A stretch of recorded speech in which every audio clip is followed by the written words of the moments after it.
God said it's not good for the man to be only one of his kind. So he made him another kind like him, and made that kind a receiver. Therefore, singleness is a state to be pursued, not avoided. Because when you are perfectly single, then God provides the opportunity for you to give yourself away. Very important.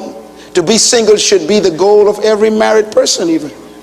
Because you need to be separate, unique, and whole to offer value to your husband or your wife.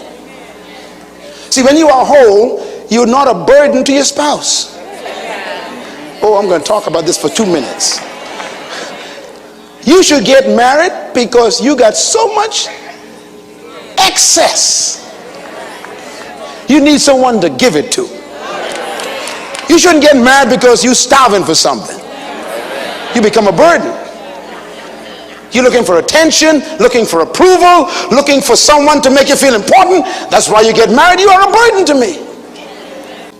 See, if you ain't nobody and you marry someone who ain't nobody, nobody got married.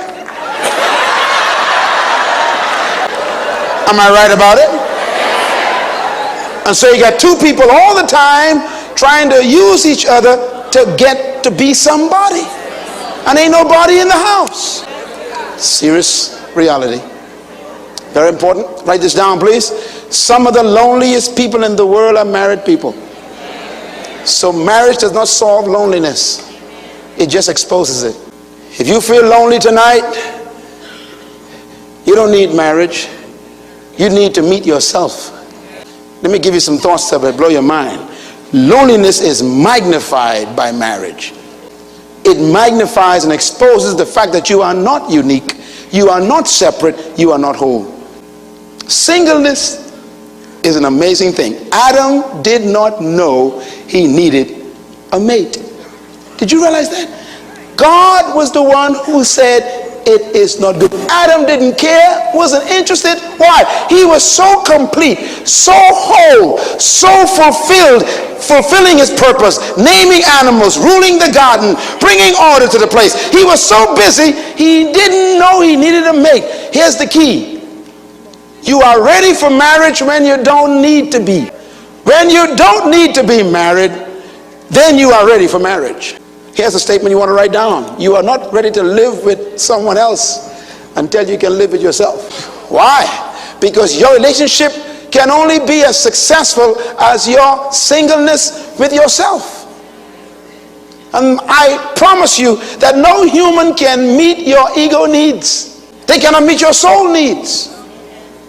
And so we get married for folks to build our ego and give us a sense of approval and value. You are sick.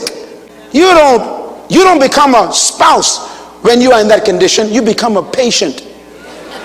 See, when you are whole, you don't need nobody to be somebody. And it's a privilege for somebody to have your body in the presence of their body when you are somebody. God's will is simple. I am a son all by myself. And when I meet you, you are another son. And when we get together, we have a constellation. Shout hallelujah, somebody. And just in case you don't appreciate how valuable this sunshine is and decide to leave me and go somewhere else, just remember, you don't take my light away. I have my own light, so go away and let me shine on.